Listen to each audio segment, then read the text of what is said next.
Hello and welcome to another Tabletop Game Night with Minnmax. I'm Jeff Marchiafava, and I told Ben Hansen to get out of here last time he was on, and I was like, hey, Hansen, I lined up a real, actual, super cool guest this week. We have Leo Right. Vader.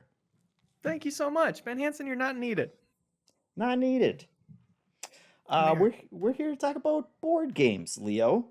And I was so happy that you agreed to join me because I don't really know what kind of games that you play for board games or what you really like, and I wanted to learn more about that. Thank you. I'm kind of a board game normie. I think with my board gaming friends, we will learn a game and then mostly we'd rather just play that than try and all learn a new game together. So it Mm, feels like it's been a few staples for a long time and probably most of mine people will have heard of before, but hopefully I can give some new insights as to why they're special to me. cool. And do you play mostly through Tabletop Simulator? You were the one who turned me onto it, and you knew all kinds of fancy shortcuts and whatnot for it. That's right. In the past I have, and there's one of mine that I've only played in Tabletop Simulator. I don't even own. But all my favorites really are like what comes out when I have friends in town and Hmm. I have physicals of. But honestly, those I pretty much all tried on Tabletop Simulator first before buying. Yeah, for sure. It's a super helpful uh, alternative to playing, physically and to check out games beforehand, which I think is why like so many Kickstarters now just have a virtual version on Tabletop Simulator ready when they launch the Kickstarter. Right. Just Yeah, tell them, that's a "Hey, go play this."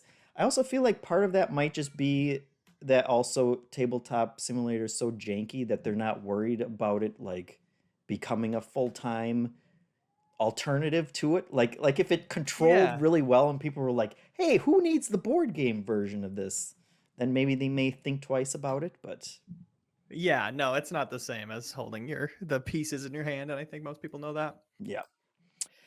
Um Hanson would probably kill us if we didn't say that you can support this show and all our other Tuesday shows and everything else at patreon.com/minmax, right? We stream every Tuesday night a different show, and this is just one of them. This is just one of them. Yeah, we play multiplayer games. Anna has something called an internet cafe that's super cool. I'm not allowed on there. That's why I know that it's cool. So, you know. Yeah, when you're Uh, invited, we'll get worried. yeah. Yeah, then it's totally past its prime and you wouldn't even want to hang out there. It would be like Right. discount, coffee or whatever. Just Anna's internet of retirement home. yeah, buy one get one free just to get people in the door. I don't know. Yeah. You want to talk about some board games, or Love Leo? to. All right. Love to. Let me do the fancy transition over to our den of board game recommendations. Ready? Bring me there. There we go. We did it. I'm gonna sit up a little because I didn't really get the windows perfect. And here we go. I'm gonna start, Leo, and you can't Please stop do. me. Okay. I would Uh, never dare to. my first game. Have you ever heard of Azul, Leo? I've heard of it, but not much more than Everyone's that. everyone's heard of it, and I think everyone loves it. But I'll tell you what, Leo, I think Azul is trash, and I will never play it again because I played the sequel, Azul Whoa! Summer Pavilion, which is what's up there now. It's actually like the third version of this game that they've made. They've made four plus another like kind of reskin of the game essentially of the original one. Um, but each one plays a little bit different. And my wife didn't like the original Azul that much because there's kind of like this element to it where you can get a bunch of penalty points, and they've kind of relieved that throughout. Like they've moved a little bit away from that and moved more towards giving you a bunch of different ways to score. That's what is kind of special about this one. But the basic premise is the same. You can see I'm pretending to play with myself there, a mock game. Cute. But essentially, each turn you're taking one color of gems from those different little coasters there, and then all the other ones get pushed into the center, and then once all of them are kind of have been taken by drafted by the different players, you then take them and you put them out onto your little personal player board. And there are like a couple different ways that you score them, but then there's also if you if you put them around certain spots on the board, you will also get bonuses, and you basically get bonus tiles so you can combo together multiple moves with them. And that to like it really has just completely replaced the original version of Azul for me because of that, because it's much less restrictive, which I think is what people who really enjoy the original Azul actually like about it. But for Is me, that it was restrictive? yeah, I Hmm. think people like that it was really tight and that you could get mind games with your opponents and be like, okay, I know they want that color, so I'm going to take those before they do, and kind of paint them into a corner and things like that. But this one is much more kind of free form. You're getting these tiles, you're just kind of putting them out, and pretty much anything that you do is going to score you points, and you don't have to worry about penalties or anything too much like that. And then you can just kind of every couple turns you'll build up this larger combo that's just very satisfying. And the pieces, I don't want to sound shallow, Leo, but there's something about like really nice, clacky tiles like this that are just kind of fun. They're very colorful, and it's just kind of a nice fun game to just, sit around, put out some tiles for half an hour and make something pretty. Right on. Yeah, it's always fun when you can look at a game after you're done with it and just like admire Hmm. all the time and effort and thought that went into building what's like sitting in front of you. And I think, appreciating the build quality of a well put together game, like I Yeah, think that's wonderful. I think that's the difference between a game you like want to play once in a while versus one you're like proud to show off on your shelf, whether you're playing it or not. absolutely. You get it, Leo. And the Azul games aren't, I think they're probably around like $30-$35. It's not like some games where it's like, hey, this game comes with a lot of, minis or whatever, which is super cool, but it also makes it like $120 or something like that. Like this is a nice middle of the road. You could find the original one in Target. Like it had a much, like wide stream appeal. So if you like the original one, you may not necessarily enjoy, like if you like that it was really cutthroat, you may not like it. But if it was a little too cutthroat for you, or you didn't like getting stuck with a ton of penalty points at the end of your turn, then I would definitely check out this one. And that's your camp. You're the That's latter. my camp, yes. And I haven't played it with my wife yet, but I told her she should give this one a chance because she didn't like the last one. She might like this one more, but can't can't report on that yet. Right on. No penalty points, honey. That's right. It might work. Who knows? You Yeah. got one, Leo? Yes, sir. First one I want to talk about is wavelength, which we'll see what nice footage you have Yeah, for this. this is a trailer for the app version, Yeah. not the physical Okay, here's the version. thing though. Hmm. This game has it is like meant to be played two teams pitted against each other. And that's from my knowledge all the app supports because I tried to get the app after playing Mm. the board game. But the way I've played it with my friends, we had like a meetup this past summer where we played all these board games, and this one was my absolute favorite. We just played it, everybody on the same team, just as like a conversation starter, learning about each other type of Mm. game. And I absolutely adored it. And I actually have the physical version right here, so I can talk through the core peripheral, I guess. Wavelength is a game about plotting where something falls between two extremes. Okay. Mainly what you're Yeah. using is this. Have you played it? I haven't played it. I've heard about it, and kind of got the gist of it, but don't know. I've only like seen that thing in pictures and don't know exactly how it works. Well, here's basically how it works. So for our audio listeners, wait, is there an audio version of this I think there will when we be. do Yeah. podcast versions? Yep. Okay, cool. So it's basically this dial with this optional sheet that can cover up this piece of paper behind it that has like kind of the equivalent of a bullseye. There's a point that's exactly right for the most points, and if you get near it, you get some Okay. points. And you close it behind the shield and you spin it so you can't see where it's going to be. And then one person opens up the shield, sees where it is. In this case, it's right in the middle. They pick a card. This one is unsexy emoji versus sexy emoji. Okay. And so they would close it, return the thing to the middle, and think of an emoji that falls perfectly in the middle, Okay. because that's where the score thing ended up lying, which Okay. is chosen randomly. So it really is just that Jackbox game, except it came before that Jackbox minigame. Yes, but here's what I like about it over that. Is this was 100% every time I played it. Again, I play it in a non-rule book way, and I love it this way. Mhm. And I hope people try it this way. It's so core to who is giving the clue. They say the word and they stand back and everybody else makes their pitch of like, I know this person. They wouldn't feel this way about it. Okay. Or they would feel this way about it. Here's an anecdote I have that informs how they might feel about this. My friend, and we played it totally freeform. Some people were like, it's really hard to come up with suggestions based on where it lands randomly. So I'm just going to pick where it is. Okay. And then come up with the prompt that way.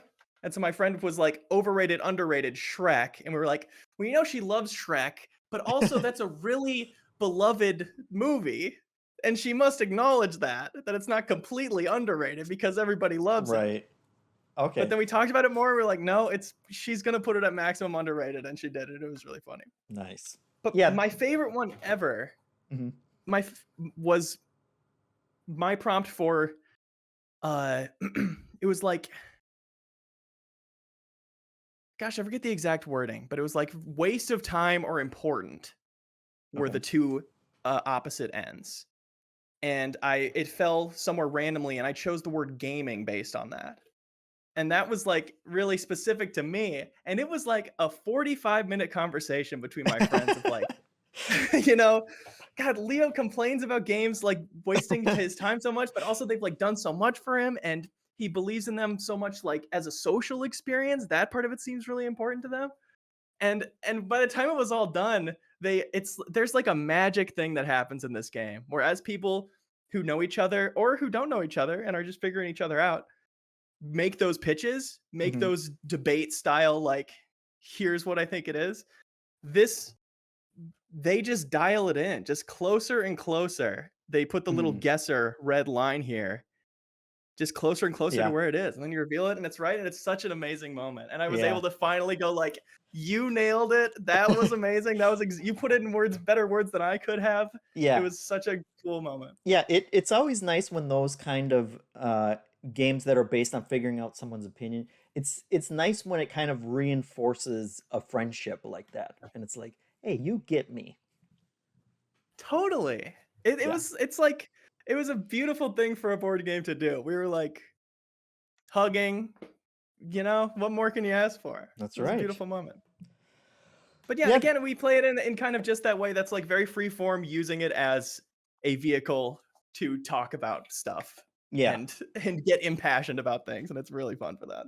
Yeah, that's I always enjoy that kind of party game as well, where it's like you don't have to worry about scoring. Like, we're just gonna do this for a while and have fun doing it and get to know each other a little better. Totally. We were always like, we should try the 2-team version and see if that's good too, but we were never left wanting, Nice. Let's see. I got another one here. It's called Caesar's Empire. This one has rules that you actually you'll want to follow. But it's a 2 to 5 player, and it's what people describe as a filler game, Leo, where it's just kind of it's a shorter game with easy enough rules that you don't have to think too hard about. And basically, it fills the gap between like if you're waiting for other people to show up, or maybe you've already played, a heavier game and you just want something lighter and quicker that you don't have to, completely break your brain over while you're I'm thinking writing about it. it down already. Perfect. Yeah, That's a and so good this gauge. one, and this one's a little weird because it's based on the Asterix comic, which was like a medieval, kind of cartoon that I barely know because it's so old. But the developers that made it are French, and so I think Asterix is bigger over there. But you really don't have to worry about the comic. Yeah, Pixelated Soul in the comments says French comic, right? Yeah, yes, it Hmm. is.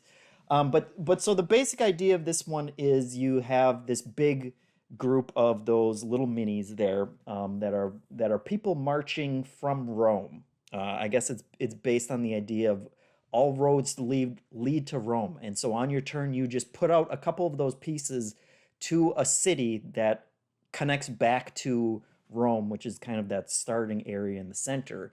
And then you will score points for each of your people along the route, but everyone else who also shares that route will score for their pieces there as well. So you're trying to build out the routes in a way that's going to get you the most points, but maybe will cut off someone else from picking up points there as well. And then each city that you go to will score you points based on there are like a variety of different types of cities there with those tokens, and you only score for the highest one of each city that you get, and then there are all these smaller treasure tokens, and you'll score twice for those. One based on the variety that you get of them, like the most variety you have among them, but then for each group, if you'll score for having the most in that group as well. And it's just it's a it's I may have made that sound more complicated than it is. It's a very simple game, but it gives you just enough scoring options to keep the decisions interesting from turn to turn. And it's a surprisingly tight game. I played a 3-player version with my brother and a friend, and the scores were like 124 to 126 at the end. And so it was just like you score a ton of points during the game, but it's also balanced enough that it stays really really tight the entire time. And Nice. I was gonna ask if there are points where people just lose interest because there's no coming back. no, yeah, it's super close, and the all the little tokens you just score at the very end too. So it's not super clear who's going to be in the lead, but it was I've really enjoyed. I've come to enjoy filler games more, or like this weight of games. Like I appreciate any game now, partly because I'm sleep deprived from having a child all the time, but just any game that I can read the rule book in about 5 minutes and explain it in about 5 minutes, and then we can just get to playing it and it'll be over in a decent amount of time. That kind of sounds bad, like I just want to get it over, but there's something about having a simple enough rule set and gameplay that you can just kind of focus on some interesting decisions and get in and get out quick. Totally. And It's never fun spending 2/3 of your time you have to play board games trying to explain it to yeah, people or learn it yourself. yeah, or diving back into a rule book again and again to be like, wait, how does this work? And so if you're looking for that weight of game, Caesar's Empire was a really interesting one. Right on. S. Ripley says it sounds kind of like Ticket to Ride. Do you think that's a fair comparison? Yeah, totally. And I would say maybe just a like a short step up from that. In Ticket to Ride, you're getting like your route cards, which I guess there's a little strategy there, but this one, like, you're constantly trying to decide, well, should I go there because that city's more points, or should I go there because that token would get me more points? But if I go that route, then my opponent's getting a bunch of points. And there's like, and that's basically all all the thought process, like that's as complicated as the thought process gets, but they're just interesting enough choices that it would probably be a slight step up from that. But if you like Ticket to Ride, like they're very similar. You will get a big pile of little plastic pieces that you're putting out on a map, and that's very satisfying. Huh. All right, your next one, Leo. That would be Coup. A classic, a popular classic. one. I was just gonna say. You played this one? I actually haven't. Oh, But I have heard so many times about it and like seen playthroughs and everything that I feel like I know it at this point. yeah, fair enough. It is basically if they turned BS, the card game where you pretend you have other cards and people can call you out on that, if they turned that into like a role-based game of political intrigue, it is really easy to learn, pretty fast matches. You get 2 roles that one of them could be spend a certain amount of coins to assassinate someone, spend a certain amount, or you can like take more coins than other people. So you might say you have the Duke, so you can get extra coins from the middle. But it's really gets interesting when you play with the expansion. We always like teach new players with the base game and then immediately go to the expansion, which is you have a faction of blue or red, and you can't take anyone out that's the same faction as you. And you can spend coins, 1 coin to change your own faction, or 2 coins to change someone else's faction. So there's a lot more interesting late game plays of like knowing that somebody has a target on their backs because they've been taking a bunch of people out, and being able to flip them to the same side, build kind of alliances that way that are just constantly being made and broken. And it's kind of thrilling. I would say the only downside is like if you have a friend who always gets picked on, early on, people might not have any other reason to take anybody out, and they might just choose to coup them, which is the unblockable kill move. Leo, I'm now realizing that when you said coup, I was thinking of the Resistance. Are they similar games? Is it called Coup in the Resistance or something?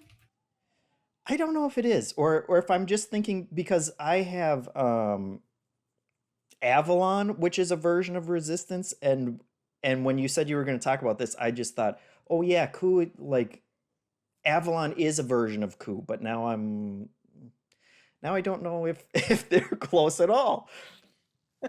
Well, it looks like the image you have is the correct logo from the right game. Yeah, I downloaded the correct trailer, but now I don't have. I mean, have you played the Resistance?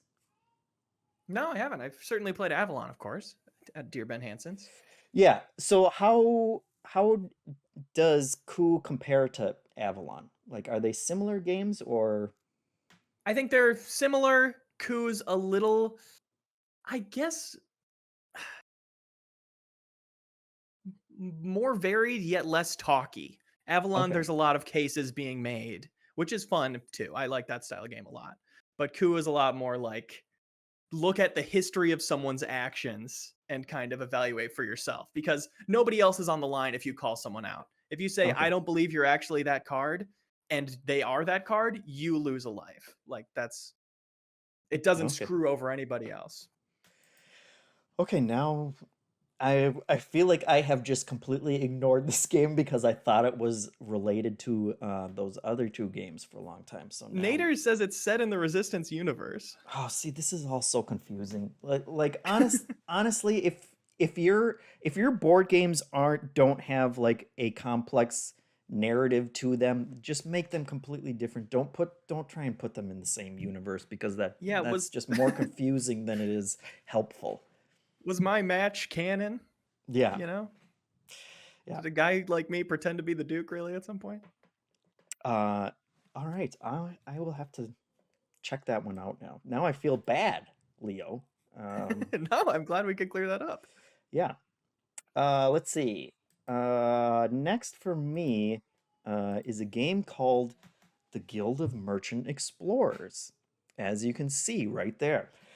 This one is by AEG. It's a 1 to 4 player game, like it says down there. And basically, it's what I would say. It's very similar in feel to like a roll and write game. If you've played any roll and write games from like the past couple of years, if you Mm-mm. think of like Yahtzee is the original roll and write game, where Roland basically Wright. I thought you meant there was a designer named Roland Wright. no, although there like that is a thing in the board game community. There was a game that like they it was either called Roland Wright or it's like an AI character, like a solo character that you can play against in a series of board games because if for that exact reason because that's the way that people hear it. That's But funny. yeah, so basically Yahtzee kind of started this genre of you roll some dice and then you write things down on a piece of paper, and like that has really exploded over the past 5 to 10-ish years. And this I'm a one, Farkle man in that department. Farkle's a classic as well. Yeah. And so as like an offshoot of roll and write games, they call them flip and write, where basically you're using a deck of cards as the randomizer instead of dice. And this feels so much like a roll and write game, but it's as if like the designer said, "Hey, let's take this idea for a roll and write game, but let's actually give players a board and like some wooden components in order to like flesh it out into a larger experience." And I'm so glad that Bit they more of an did. adventure. Yeah. And so the basic premise of this one is you have this deck of cards up at the top there where each one has a different land type on it, and you can put out your little tokens on that type of land type each turn. Everyone does it at the same time. It can play up to 4 people, but it's simultaneous turns, which is nice. And so you kind of build out these routes to get to different places, which are going to score you points in a bunch of different ways. But you only do that like 5 or 6 times during one of the rounds, and then basically everything wipes out and you restart. But if you fill in a little landmass completely, you will build a town there, and so on future rounds you can build out from those towns essentially. So you're really pushing to get to certain areas and then like basically make a point like a camp there so that you can then push out from there even farther on each turns, and it just has a really interesting arc to it where at the very beginning you can hardly do anything, you can hardly get anywhere, and then you kind of get out and you manage to like get a foothold here or there, and then the next time like everything gets wiped away, and then the next time you start to build out more and more.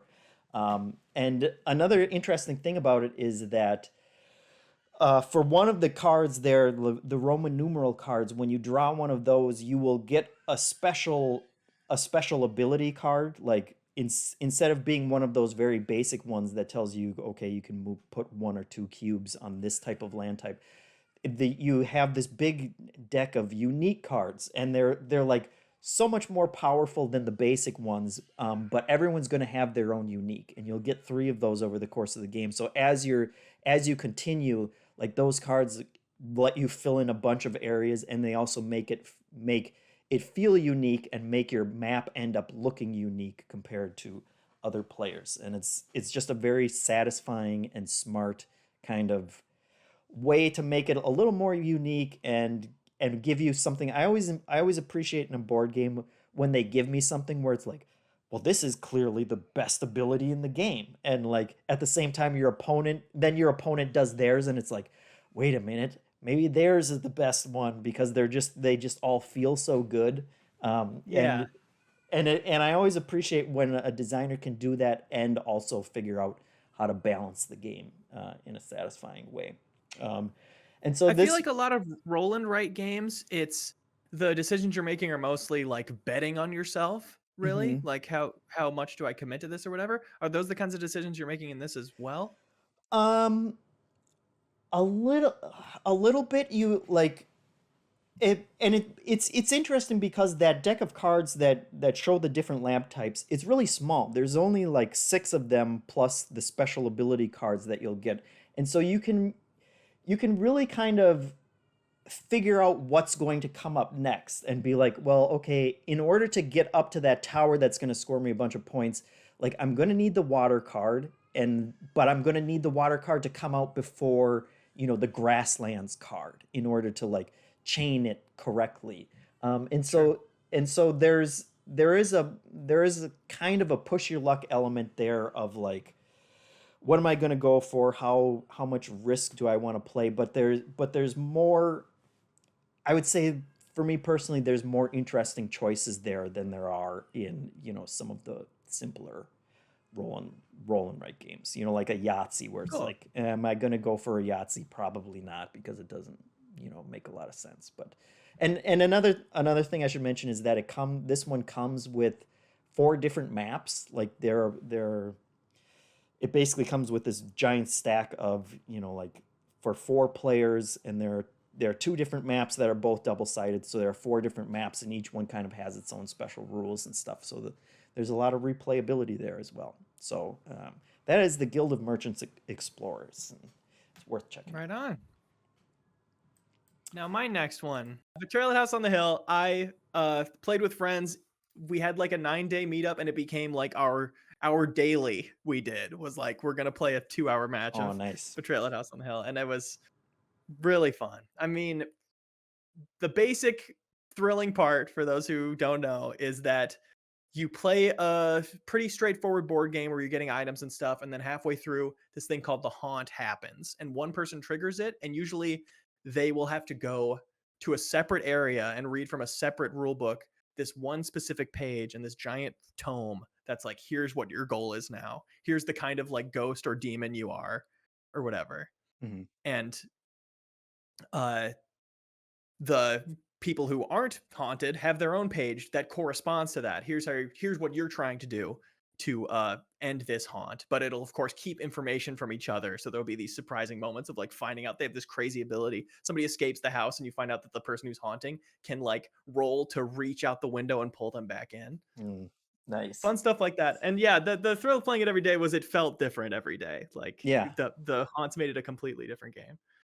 Yeah, I'm happy to hear that, Leo, because I've only managed to play this one once, and it was just a terrible game, and I feel like the one main criticism that I see for this game all the time is it's very a like you can't balance a game that has that many different options, both for like how the Yes. house gets laid out, and then all of the different combinations of the different haunts and whatnot. And so I think I just got a dud version, but I'm glad to hear that you played so many times and that it kind of evens out and is a Yes. lot of fun. That'll definitely happen. I think we ended up with like half and half haunters and non-haunters winning, but they weren't all balanced games. Like some of them just felt like we had no chance. But also some of the ones where we had no chance, it was like, oh, if we happen to get this room earlier from the room tiles, because you're kind of building out this randomized mansion each time, it's like that would have completely changed the course of it. Yeah. And so it is a thing where you have to like be in for somewhat of the role playing aspect, I Hmm. think, to make sure you get something out of it. If you're just trying to have a balanced game experience, they're going to be better games for you for sure. Yeah. But an example of this was like one of the first haunts we had was and I don't want to spoil too many haunts too well because like the fun is discovering them, but it was like this goo was expanding throughout the house and it kept going into new rooms each turn and capturing us, and we had to like throw these certain things at it to destroy it.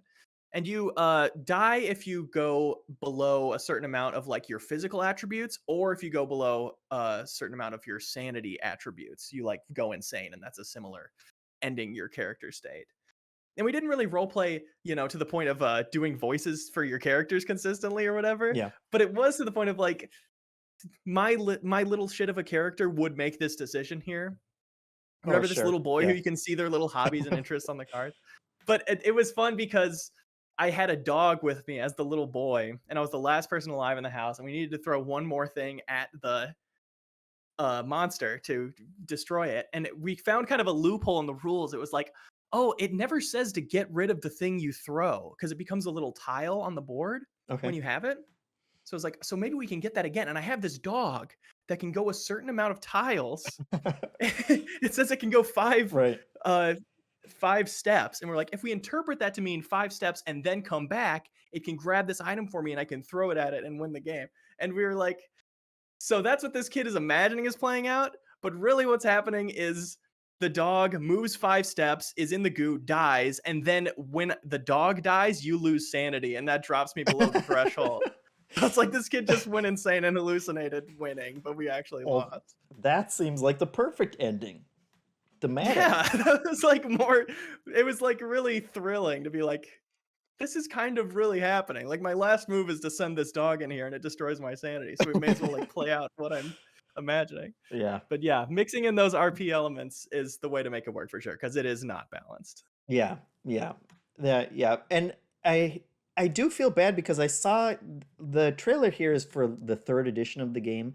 And I saw the designer talking about it, and he said that after the first edition of the game, they basically like did a ton of play testing and a ton of research, and the website Board Game Geek, where it's like the website that all people who play board games use essentially. And on there you can basically log plays of games that you do, like entire play sessions. And he said that they went through and they looked at every single like play log that people did and completely rebalanced the second edition of the game to take all this feedback into account. And it's like, yeah, and everyone's takeaway is still that it's super unbalanced. And it's like, I think you just can't win in that situation. But At a certain level, it is easy to just blame it on that for sure. yeah. And because there are a lot of components that can go into feeling like we never had a chance. Yeah. When you could get that same haunt in a different situation and it could be completely unbalanced the other way. Just got to be in for the experience. Yeah, for sure. Let's see.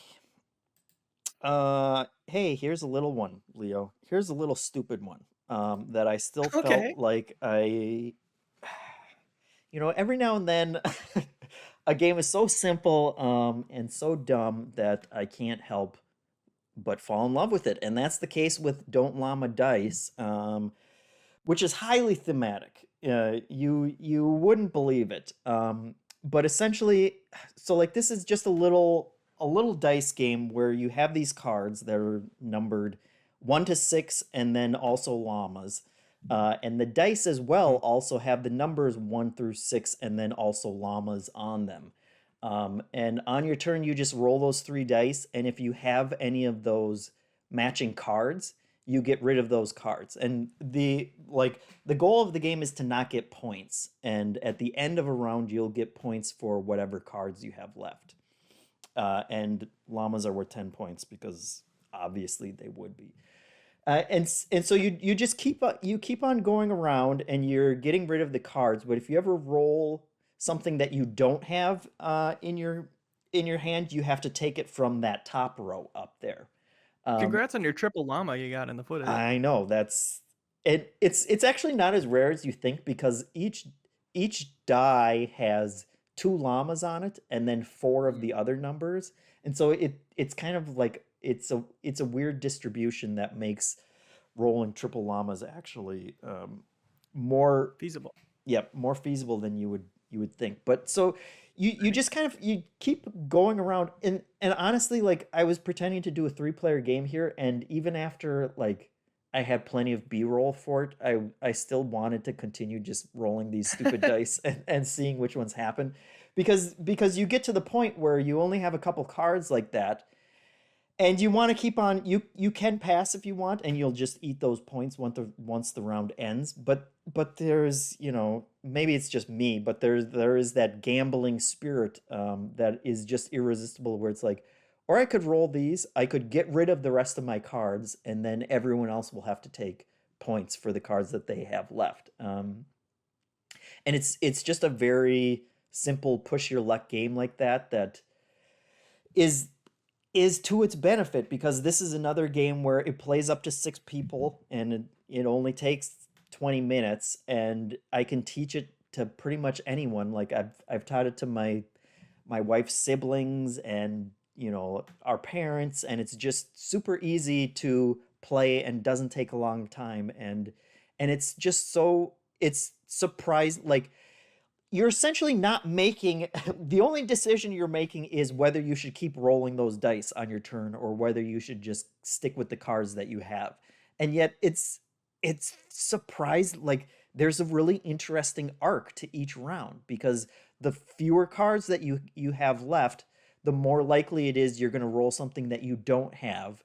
But there's still that insatiable drive to just, like, keep going for it and hope that you get what you need. And that just becomes really fun and funny when, it's your brother and he rolls it and he gets stuck with, if you roll something that you don't have and that the top row doesn't have, then you have to take everything that's left in the top row, and that ends the round. And it's just a really funny way for someone to end up completely bombing out of a round. And it's just, it doesn't outstay its welcome, and it's got just enough like other little simple rules that make it interesting. If you roll the coveted triple llamas, then you get rid of one of your point chips, which are a negative point. But if you get negative 10 points, you replace the white chips with a 1 negative black token. And so if you roll the triple llama then and you get rid of one of those, like, essentially you're getting rid of 10 points at that point, and it's just, like, feels totally overpowered, and it feels way cooler than a simple stupid 20-minute game with llamas should feel. But I've That's a had a very lot of fun. compelling pitch. Yeah. And obviously the box is super small, so easy to yeah, lug yep, around. Yep, you can roll right in there, and yeah, it's just, sometimes games of this sort are a complete blessing, where it's like, oh, you want to, like, 6 people want to play a game? Like, what game am I going to play with 6 people that isn't going to take, 2.5 hours, and it's going to be simple enough for everyone to understand? It's like, oh yeah, absolutely, I would pull this out anytime.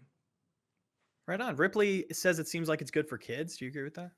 Yeah, it totally would be, because there's, like, if they can roll dice and match the numbers that are on them to their cards, like, they might do poorly, or they might get frustrated when, they're the ones bombing out and having to take a bunch of chips, but it's there's so little skill to it, and, like, the decision making, it's just as likely that the adult's gonna do it and the kid could, like, feasibly win the game. And so, yeah, I would totally be good for kids. Cool. Are you ready for my last one, or no? I am so ready. So this one I've only played in Tabletop Simulator, and it's called CLANK. CLANK, a deck building adventure.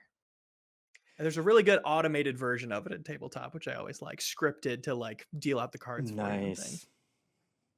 But I was sold just based on the name, and it is a very accessible deck builder. It almost scratches that Munchkin itch of, you're just getting cards every turn and your character's almost building itself, and then you're just playing off of the increased decisions you have access to. And it's built around diving deeper into this dungeon around this map, as this dragon gets more and more angry as you get more and more treasure, and then it becomes escaping from the dungeon within a certain amount of turns, or else you get trapped in the dungeon. You lose, like, half your total points for the game. But super straightforward, super fun deck building mechanics, and another game where it's just, like, fun to look back at the end and go, like, yeah, here's who my character was. Here's all the things I did that mattered and didn't matter. Yeah, really simple as that. Absolutely, yeah. This trailer is for, like, the newest version of the game, where it's actually, you're putting out actual tiles, and so you're kind of building that map as you go. And I chose this one because they weren't making trailers when the designer, or, like, the publisher wasn't making trailers for their games when the first one came out. But I haven't played the original Clank, but I have Clank in Space, which is, like, a sci-fi version of the same game. And yeah, it is a super fun game. And also, I appreciate that it is a completely different take on deck building, as far as, deck building board games go. And it is just a really fun kind of idea of, you have to go deeper into this area in order to get treasures, but then you at some point everybody has to get out, and it's like a super, rushed race in order to try and get out and not die on the inside. And it's hilarious when people do die, or like they pass out like one step away from actually Oh, being able to get always. out. Yeah. Yeah. I'm getting a sense that you're a kind of a adrenaline junkie. You're in on the risk reward of these board Oh games. yeah. Yeah. I do. Yeah. I like push your luck games, and those, like, for like a large section of the board gaming community, doesn't like dice in games, and doesn't like having, like, luck, because I guess if you like strategy games, luck is kind of the opposite of that, and can kind of, Sure. if you're building some grand strategy and then you have to roll some dice, that can completely undermine it. But I have always enjoyed, like, having some random elements, and I think good games with that figure out, like, they build choices around the luck of it, and it's like, well, it's your choice if you want to take that risk. And I like those games the most. That's always an interesting choice, when it's like me versus my own self-control. And it's like, but I Yeah. could keep going. Like, I've won a bunch here, and I could cash out now, or I could keep on going. This is also why I don't gamble in real life. But Well, that's why you do this instead. Yeah. yes, yeah, I love that. yeah. Yeah, it's like it's also, nature's balancing, really. The fact that, having luck as a mechanic, having like a Hmm. new player be able to get lucky and go on a crazy streak or Yeah, whatever. yeah, for sure. Nader's in. Also, if we didn't say the name, Clank Catacombs is the name of this new one Yeah, with the randomized dungeon that I definitely want to check out. yeah, yeah. I want to check that one out too. And Nader's in the chat says Clink Legacy is also great. They made a version, and it was with, I want to say it's a group that plays, like Dungeons and Dragons. Like, they stream Dungeons and Dragons or something like that. That they teamed up with and made a legacy version that I also have heard is very good, and not just from Naders in the chat. Remind me what legacy denotes? It's like you play a series of games, and it changes. It's basically like a campaign, but legacy games specifically, like, usually involve some kind of not going back. And so, like, you might put stickers on the board that are, specific to the choices that you made, or things like that, or Right. it tells you to rip up cards or things like that. And Cool. Are you apparently, into that kind of game?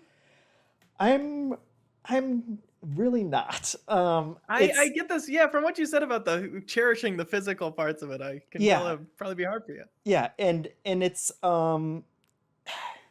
like, my opinion has evolved on it, because at first when I heard it, and I should say, like, Hansen has played one of the legacy versions of Pandemic, and he really enjoys that. But when I first heard about them, my feeling was like, well, I don't want a game that I only play 20 times, and then, like, basically the game is unplayable. But then, as I've collected way more games than I'm ever going to play, I started realizing, like, now I'm kind of in the camp of, I don't want a game that I have to play 20 times in order to get the full Yeah. experience out of it. And so it's still, Shazara says that Clank Legacy is with Penny Arcade is who they made it with. But yeah, Right on. I'm intrigued by games that have a campaign, but not one that, like, usually the legacy games, it's like 20 games or something like that. But some other games will come out where it's like, okay, you can play like 4 or 5 games in a row, and it will kind of have an overarching, narrative to it, or something like that. And that's a little more interesting to me. Cool. But yeah, I definitely see getting 20 plays out of a game is a miraculous success, and Yeah. certainly your money's worth, Yeah. regardless. I would certainly feel like that was, a good spend, if I could actually get people together and play that many games. Mm. All right, I've got 2 more, Leo. Oh, Are hit you me. ready for this one? Sure. This one is called That Time You Killed Me, and it's a two-player game. And Hanson and I went over some of my favorite two-player games, and if I had played this one before we recorded that one, it definitely would have been included in it. This one is kind of like it's well, it's like the most thematic abstract game I've ever played. They really like play up this idea that you're traveling through time. And so it's essentially it's kind of like chess where you have these three small boards, but one represents the past and one is the present and one is the future. And you have pawns, you have like corresponding pawns on all of them, and you're basically just trying to push the other player off of the board with your pieces, except that you can also you can move your pieces forward in time where you'll just pick it up and move it to a different board. But if you move them backwards in time, you essentially make a copy that goes back in time because the one that's in the past will eventually catch back up with the present. And so it's essentially you're moving a piece forward or you're making a copy of it and moving it backwards. And your goal is to just completely eliminate your opponent from two of the three boards.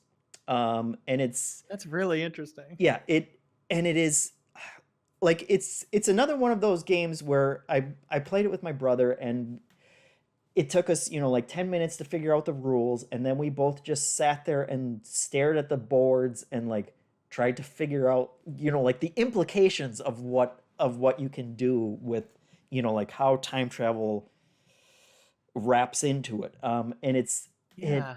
it just like completely broke my brain. But the interesting thing about it is after you play this basic game, and I should also say that like each turn you can only pick one board to move your piece on. You do two moves each turn. But then at the end of that turn, you have to choose one of the other two boards that you're going to move to next.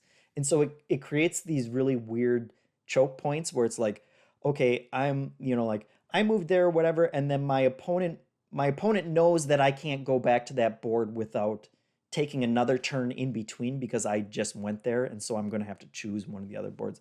Anyway, I realize that probably sounds super complicated.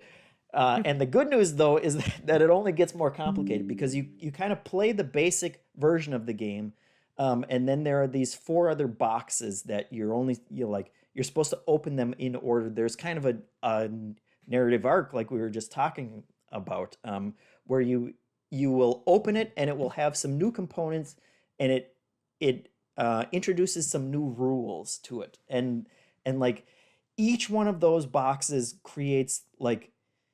introduces things that just get so mind bendy in terms of how they interact. I mean it's like a time travel movie where it's like, man, I can only like halfway wrap my head around like the implications of this weird world, but it does it really interesting in these gameplay mechanisms.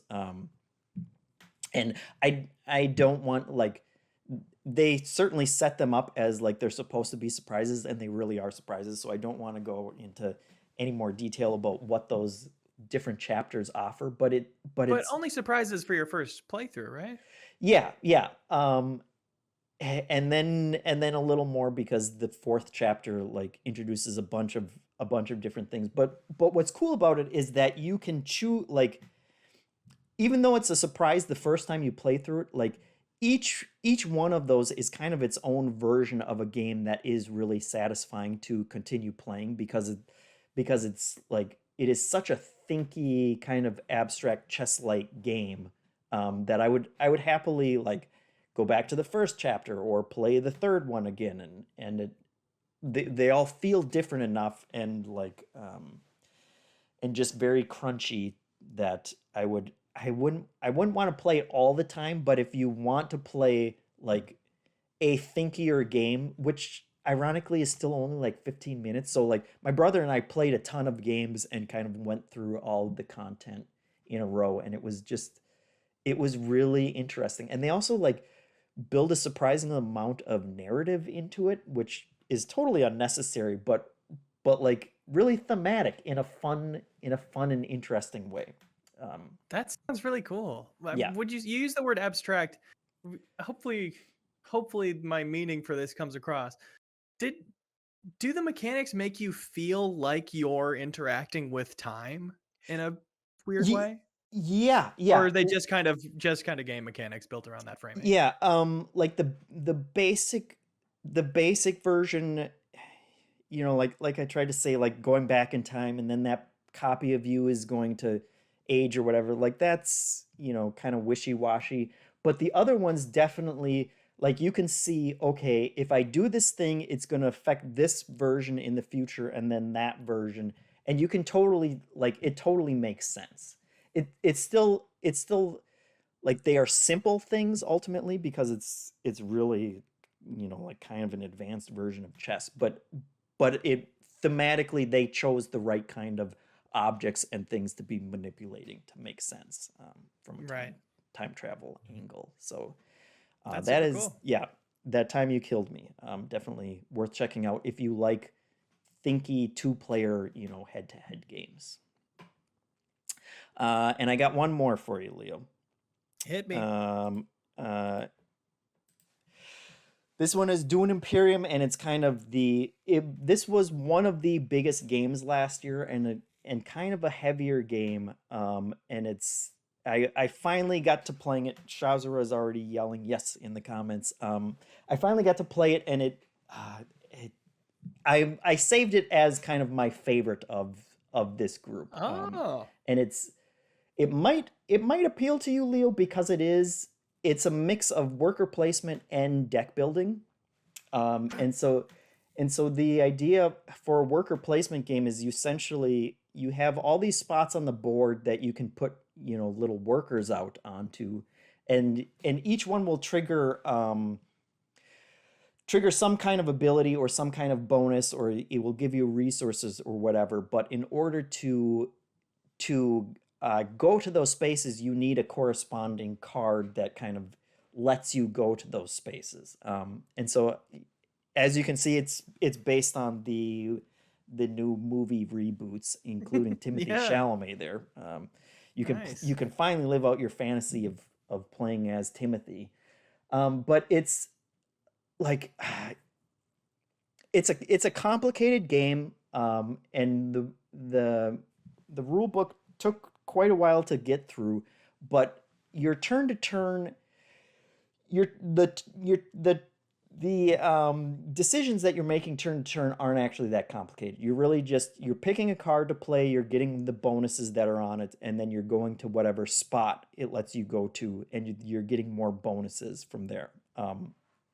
But it does end up being tricky in the sense that, like it has a weird arc to it in a weird cadence. You have a couple different resources, including water and spice, obviously, since it's Nice. Dune. And it's like there's a weird arc to it where you don't know until your first full game of like when you should collect what resource. There was a point where I was playing with my brother and I was like, man, I have all this water and I don't know what to use it on. Like it's completely worthless. And then like 3 turns later, I was like, God, I need water. Where can I get water? Like all the spots for getting water are full, and like but that made it really interesting. And there in the video you can see you have these different alliances, or you can make alliances with the different factions in the world. It's another surprisingly thematic game, but you're kind of building up your alliances with these different groups. Also, I probably should have started with saying that the goal is just to get to 10 points in the game, but like it takes In 2 hours? yes, Wow. for a larger game, a two-player game is probably about an hour. But yeah, so like it takes a lot of work and a lot of hustling in order to get a point. And you can also, like, people can take points away from you if they move up higher in an alliance with these different groups. And so it becomes such an intriguing mix of like figuring out where you want to go, figuring out the kind of economy. They have this huge debt, like the deck building aspect isn't the biggest aspect of the game, as like if you really like deck building games, you're not doing a ton of deck building, but the cards that you can get are really interesting. And there's a huge deck of very like different powers and abilities and stuff. And so it's another one of those games where it's like you get your resources and it's time to buy a card, and you look through the cards and it's like, oh man, that one seems sweet, and I want that one now, or like my opponent got that one and that sounds way overpowered, but of course nothing is actually super overpowered, but it's hard, like, if unless you play a ton of complicated games, I don't know that I would recommend it. But if you're open to that, and I would assume, Leo, like, as a fan of deck building games, I think it might be worth it. And I do wonder if Tabletop Simulator has like a scripted one that would kind of make it easier to get into.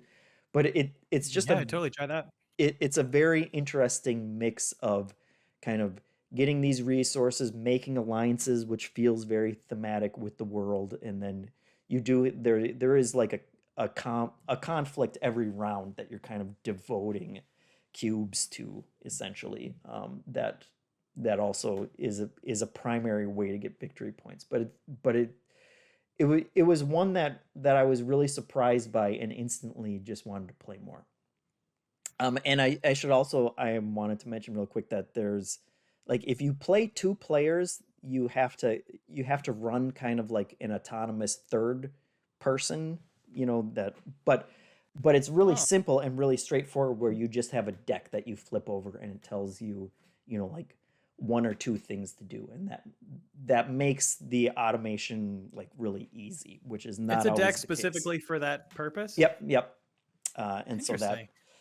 that I was worried about it going into it, when it took me quite a while to read through the rule book, and then it was like, oh, and then there's this other complete sheet that will explain how to run a third automated person for a 2-player game, and I was like, oh god. But it turned out to be really really streamlined and really really easy to do, and it was worth the time investment, for me. So Right on. and hopefully that will keep the more dedicated fans happy, because they're always like, talk about more complicated games, and that one will hopefully fit the bill. All right, that was 10 games, Leo, that we just gave the community that they can play. I feel pretty good about 10 that. great Rex. That's right. Wow. You want to answer some questions from the community? Love to.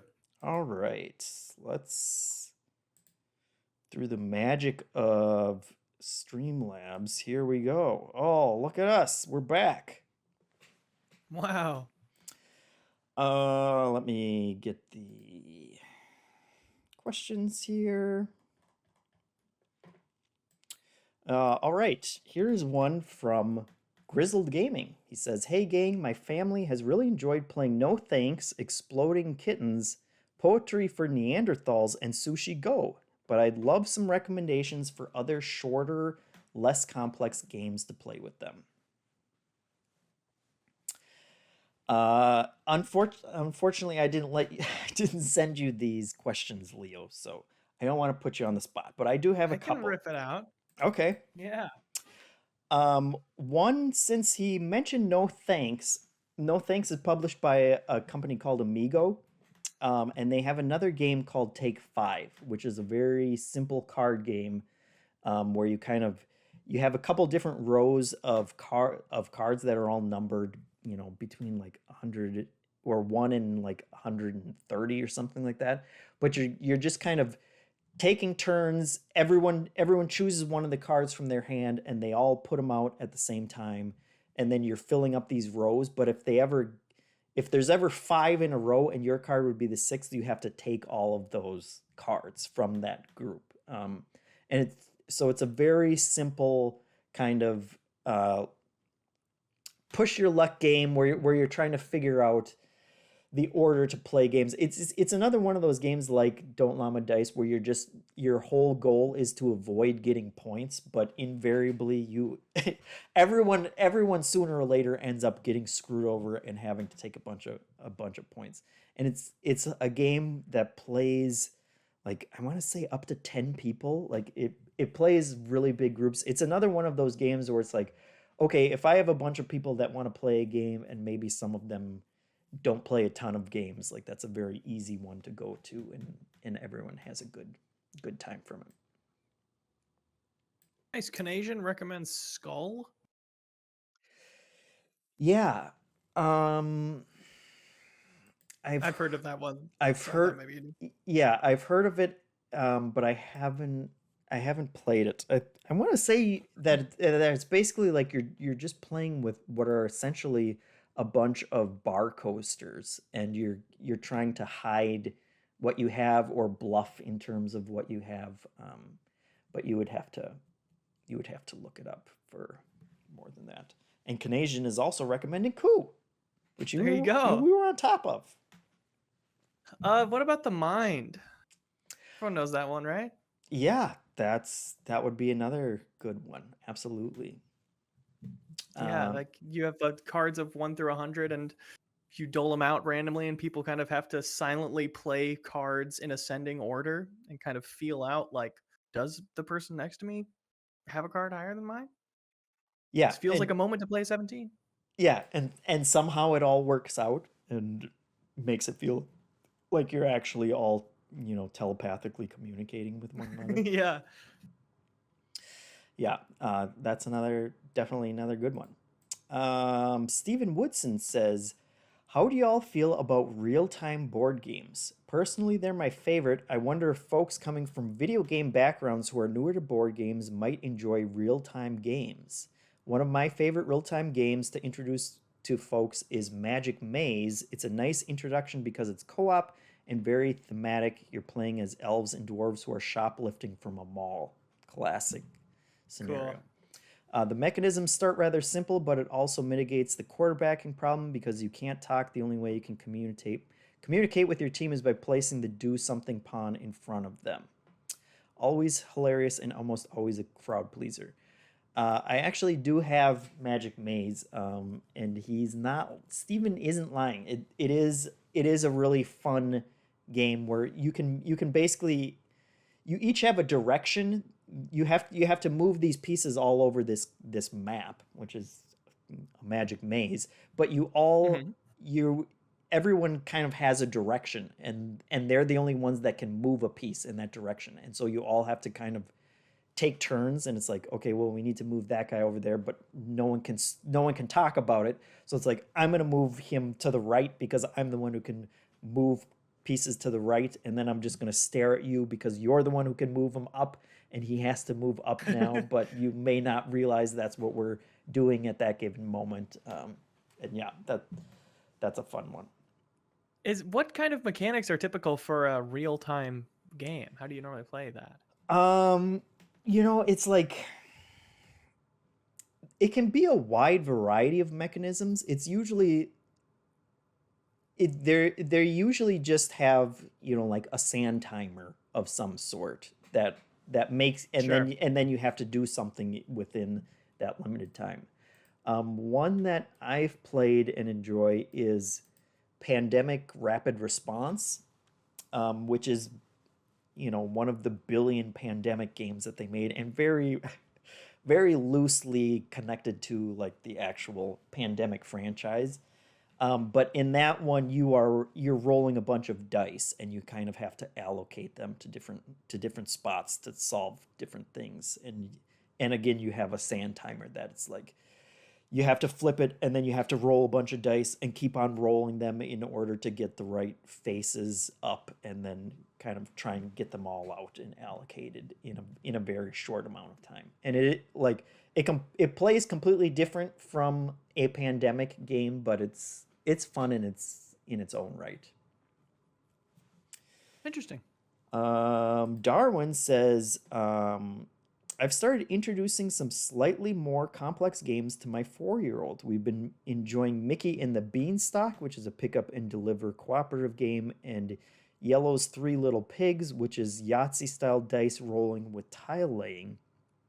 The theme and mechanisms work pretty well together, so it's been pretty easy to teach and understand. I'll need to play more, but these look to be some good games to introduce new players to in general. Do you have any go-to introductory games for players new to the hobby, or games to introduce specific mechanisms? This is not even a table. I don't know if you'd call it a tabletop game. Do you know Dutch Blitz? Mm-mm. It's my girlfriend's favorite game, and we play it whenever we travel on the train together. We get a booth and lay out our decks of Dutch Blitz. It's a slapping game. Okay. You are slapping cards down in ascending order, matching to the same colors, and trying to, you know, go on runs when you have the opportunity. You realize you have like a 3, a 4, and a 5 all the same color, and you've got to get them all out as fast as Hmm. possible with your one hand you're allowed to touch things with before somebody notices and is like, oh, now's my chance to play a 4. They get it in, and now you're screwed and you have to wait for the next 4 to become available. We play one-on-one, and it's like, to make rounds last longer, we play with 2 decks each, and it's just a super simple but fun and rewarding kind of arithmetic game. And she's really good at it. She's played it her whole life, and it's been fun, like gradually getting Oh, closer nice. to her level throughout our relationship. And so is it just like a normal deck of cards? They have symbols on the back. You pick like the yellow deck, which has the wagon Oh, on the okay. back, and the Hmm. green deck that has the train or whatever. Okay. Canadian says Dutch Blitz is on my shelf right now. Solid game. Canadian and I are 1-to-1 on all There you these go. games. Yeah. Another one that I also pull off the shelf all the time. It's another push your luck game, surprise. But it's called Ink and Gold, and I think it plays up to like 8 players. But it's a very simple game where you have a deck of cards that basically have treasures on them, and some of them have monsters, and you're flipping over one each time, and then you're deciding if you want to stay. You're supposed to be going into, like a temple, like a booby trap temple, like Indiana Jones or something. But so you flip over a card, and then everybody decides whether they want to stay or whether they want to leave. And it's like you can get, I think, one or two of, a danger type, like giant spiders or whatever it is, mummies or whatever. You can flip one or two of them, but if the third one comes out, then kind of everyone busts who's still in.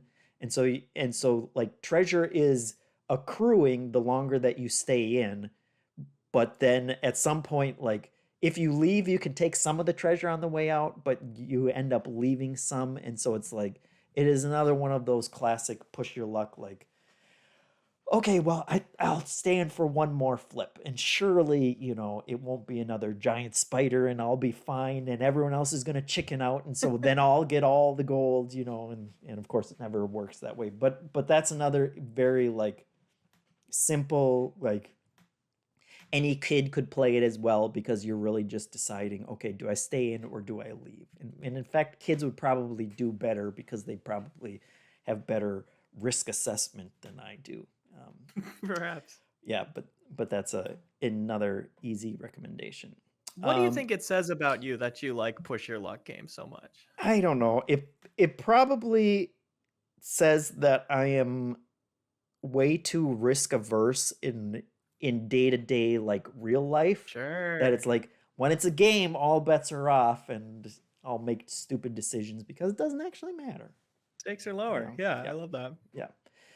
Aaron T says, how have you balanced the move away from in-person games during the height of the pandemic with the move back to more social gatherings? Have your tastes actually changed over the last couple of years, or are you more drawn to those pre-pandemic experiences now? I think I'm more into wavelength now than I might have been before. It's Yeah. like when I do have those in-person experiences, I cherish them more. And sometimes it's like it's not the vibe to play a too complicated of a game. You want to more just have that vehicle for hanging out. Yeah, yeah. I think I certainly got way more into collecting 2-player games during the pandemic because it was just my wife and I could play. Right. And that certainly instilled more of an appreciation for like a good dedicated 2-player game. Like one that is designed specifically for just for 2 players. But yeah, I've definitely, since we've been able to get back together with our families a little more, I have appreciated the more, like Caesar's Empire style of game that can play a lot of people, but it's still pretty simple, and I don't have to go into a ton of rule explaining. I haven't. I'm not looking forward to jumping back into really deep and long games with big groups anymore. Right. Out of habit. Yeah. And like those are my wife actually likes those games more than anybody else I know. So and I would much rather play a longer and thinkier game with just 2 people because kind of it's at least a little shorter that way, and also I'm not torturing, like my sister-in-law or something who Yeah. maybe wouldn't have signed on if she knew what she was getting into. So Right. yeah, I like the I think I've come out of the pandemic liking simpler games for big groups. Let's see. What do we got? Shazara says, "Hi, when you say tabletop game night, when do you think you find folks might do a D&D or other tabletop RPG one-shot session? It doesn't need to be a mechanics-heavy system. There are also hybrid board game RPGs too. I think the community can recommend a good number of them." And she says her current board game recommendation is Sherlock Holmes Consulting Detective. Oh, cool. Have you done any D&D? Yeah, to Stuff? varying levels. I did a few campaigns in real life. Never mastered the mechanics or anything, but it was never about the combat, I feel Yeah. like of the D&D campaigns I've played, a few in real life, a few in Tabletop Simulator, whenever combat starts is when I kind of check out. It's just like it feels like a lot of busy work, and I'm sure a good DM can make that fun. I'm sure there are ways to make that more of a story than just a battle of roles. But yeah, Deck Quest is famously the one I like for a super simple D&D type of experience. That's the one I've played the most, and it's you can have a DM who searches through the deck and pulls out like here's going to be the locations of the monsters and kind of generally what's going to happen, but you can literally just shuffle the deck and not even like have a DM. You can just experience it yourself and kind of go along with the story as the cards lay it out for you, which I think is cool. Canadian says I have Deck Quest on my shelf right now. There you Go. go. Are you Hold on, typing these out when I'm not looking, yeah, Leo? Is I that just realized that's my username. Is that problematic that my username's Canadian? I don't know. We'll talk about it later. Yeah, I would like to play that one with you sometime because you've mentioned it a couple times and I'm intrigued by that kind of mix of board game mechanisms but also role playing, and yeah. That it might would be so great for an episode of this show to be a Yeah. Deck Quest or D&D one shot thing. Yeah. Get a couple people from Minnmax together. That'd be awesome. That would be cool. Tanner Hoisington says, "Have you guys seen the Kickstarter for Slay the Spire board game? It is currently over 6,000% funded at over $3 million. And that's with the baseline pledge being essentially $100 for the game. The price is quite a step up from what I'm usually comfortable paying for a board game, yet it looks amazing, and it being cooperative is an interesting addition. What do you all think?"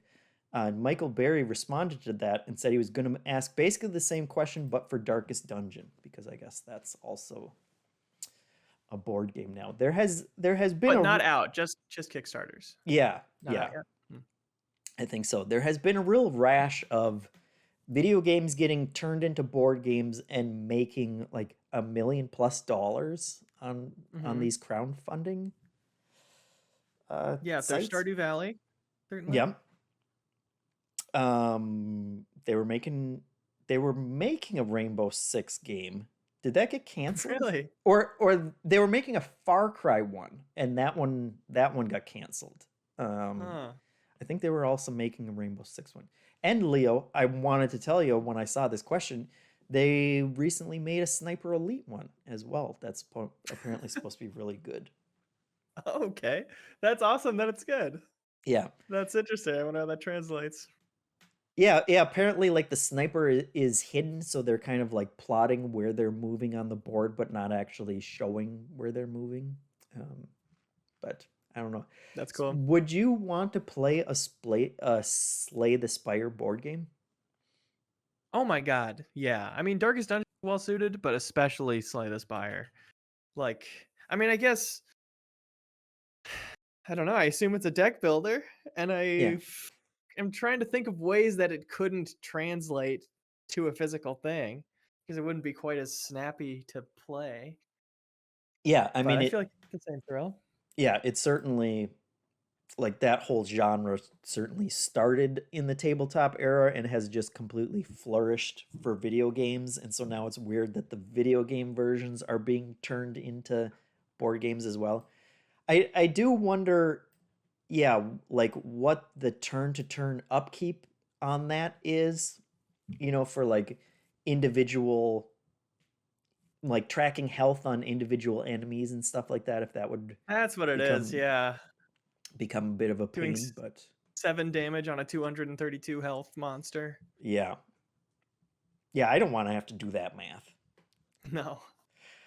But apparently lots of people are willing to do it because it's burning up Kickstarter, which I'm happy to see. I'm always thrilled with how many board games are doing super well on Kickstarter, and it has certainly blown the doors off of just the entire hobby and made it so much more popular over the past, Right. 10 years or whatever. I remember as a kid not being a board gamer. I was like, "Oh, well I want to play the Civilization board game. That sounds awesome." But then it was too complicated for me. But my parents Yeah. still spent the money on it. So, there you go. Yeah. Keaton Johnson kind of has a follow-up question where he asks, have either of you ever backed a tabletop Kickstarter? How did it fare? I'm still waiting on fulfillment on the Divinity Original Sin board game that I backed in December of 2019, but I'm still excited for it. I've also backed Tapeworm, 8 out of 10, Dust Biters, 10 out of 10, Rock Runners Incorporated, 6 out of 10, and he says he's waiting for Borderlands Mr. Torgs to fulfill and the Avatar The Last Airbender tabletop RPG. And he says, most recently and still available to be back, The Last of Us Escape the Dark, which looks phenomenal. Yeah, that's another one that's been raking in the money as well. But have you backed anything on Kickstarter? I backed, I feel like 7 Kickstarters when Kickstarter first came out, and I didn't even have any money. But it was like a really exciting prospect Yeah. of you help this thing happen and then you get all these rewards or whatever. But then I realized, in the years that followed, that I never followed up with a single one of those projects. And including like Broken Age, I've still never played despite backing a Kickstarter. So I Yeah. haven't backed a Kickstarter in a long time. Yeah, I backed one board game that was called Awkward Guests, which is supposed to be kind of like a more complex and interesting take on Clue. Like apparently, however the criminal is chosen and like the weapon of choice or whatever, it's supposed to be chosen in a way that you can use more actual deduction as you're figuring it out and not just kind of eliminating all the other cards. And I Right. got it, and it looks great. And I also just have not gotten it to the table or played it. So someday it'll pay off, though, I'm sure. Mm-hmm. Big time. Let's see. Matthias Julich asks, "Hey, the two games that have recently brought much enjoyment to my house are The Quest of El Dorado and the standalone expansion for it, The Golden Temples, and also Longshot the Dice game, which combines betting mechanisms and a roll and write. Loads of fun, even with just 2 players. Do you have a preferred game length or maybe complexity? What's your ideal length for a board game, Leo? I think with a group of people that's all into it, 2.5 hours is the longest I would go for Okay. sure. And I'm picturing Betrayal when I said that, and that's helped because it's kind of 2 board games back to back. That really helps with the pacing of it. Yeah, But yeah, I yeah, think after 2 hours, people, including me, start to get a little antsy. Yeah. in my group. Yeah, and is betrayal kind of like at the top of your complexity level that you're comfortable with, or Um, I it was intimidating when I started, like every board game, and then within one, I felt like I had it down completely. But so it's still not that complex to me. But also, I really can't think of one that's more complex that I've gotten super into. I guess Netrunner, a few years back, is a notoriously difficult game, and it was hard, but really satisfying to learn. And yeah, that's the only thing that I know about Netrunner is how complicated it is to learn. So so that's the hats upper off edge, to and that's a you, very sir. special case. Yeah, it was literally like it's a one-on-one game where one person's the hacker and the other person's defending their security system, and it's a completely different decks for each of them. Netrunners on Canadian Shelf, of course. Of And course. but it was, yeah, you have one other friend who's really interested in learning it, and we went to like a board game place and sat and played it and like asked the dude who worked there, and we had questions. Like Hmm. that was the ideal way to go about it, and Yeah, I would not have otherwise. nice. I mostly just included this one because I wanted to agree that Longshot the Dice game is a great game, possibly because of the betting mechanisms, and also Mm-hmm. being a roll and write game. But yeah, that's another one that can play a large group and is simple enough that it moves along at a nice pace. I always appreciate when a racing game actually feels like a race. There are a surprising number of racing board games where it's like a turn is so long and complex that it just feels super slow as you're Yeah. going, and it's like, well, this does not feel like a race at all. But the long shot is definitely a good one. Um, and Taylor Witt says, "Hey, have you guys played Dune Imperium? Recently played it and absolutely love how all the game mechanisms work out. Speaking of, what sort of mechanisms in a board game do you gravitate towards the most? For example, deck building, worker placement, dice rolling," and he lists a bunch of other ones. Do you have a favorite mechanism? Really, really, Leo, I only picked these these questions in order to build out a profile in my mind of what kind of games Leo Vader Of enjoys what to playing. recommend to me. Yeah. I really like deck building and honestly just builds in general. If just Mm. as you're playing, you're like getting gear and getting a sense of who you are. That that gets me in the door, certainly, and also role playing elements. Like D&D has always been since I first ever played it, it was like, God, video games suck. D&D, you can just do anything you can Yeah. imagine, Yeah. you know? And I think more board games could take advantage of that, of just like you're doing this little thing that represents this giant thing in your mind, and you can Hmm. go any kind of direction with that. Yeah. Yeah. That's a great answer, Leo. Yep. And I appreciate you coming by to talk board games with me. And thank you for bringing such good picks as well, which I'm sure Canadian agrees with. Yeah, I would. Okay, I was worried doing this, and thank you so much for having me. This was really fun. I was worried taking this on because I feel like I have normie board game picks. No, What's your read on that? no, I mean, honestly, now that you've said that you play and enjoy Netrunner, like I'm intimidated just to be here with you. But though, like we've talked a lot about betrayal, in the past, but I I think those are all great picks, and I feel like there's a good variety to them, and even like I've heard a lot of people talk about wavelength, but if someone hasn't heard about it before, like we had people in the comments saying it sounded super cool, like I think I feel like board games are still niche enough that I'm just happy when I find someone who enjoys playing board games. And as Shazra is saying, there's nothing wrong with normie board game picks. So yeah. I appreciate that. And And if nothing else, I came away with a bunch of good recs for me that I've written down. that is true. And I was gonna say, you had me at Clank. Like that is a solid pick that I think falls outside the normie scope. So, and now Thank you. I also want to go play Coup because I thought it was a different game all these years. So. Right. All right, well, that will do it for us for another tabletop game night. We should play. Was it Deck Quest? Yeah. Yeah, we should play. Do you DM ever? No, Who would be and the DM? the thought of it completely terrifies me. We would have to find someone else to do Okay. that. But yeah, thank you for watching. I think next week is what's next Tuesday? You know?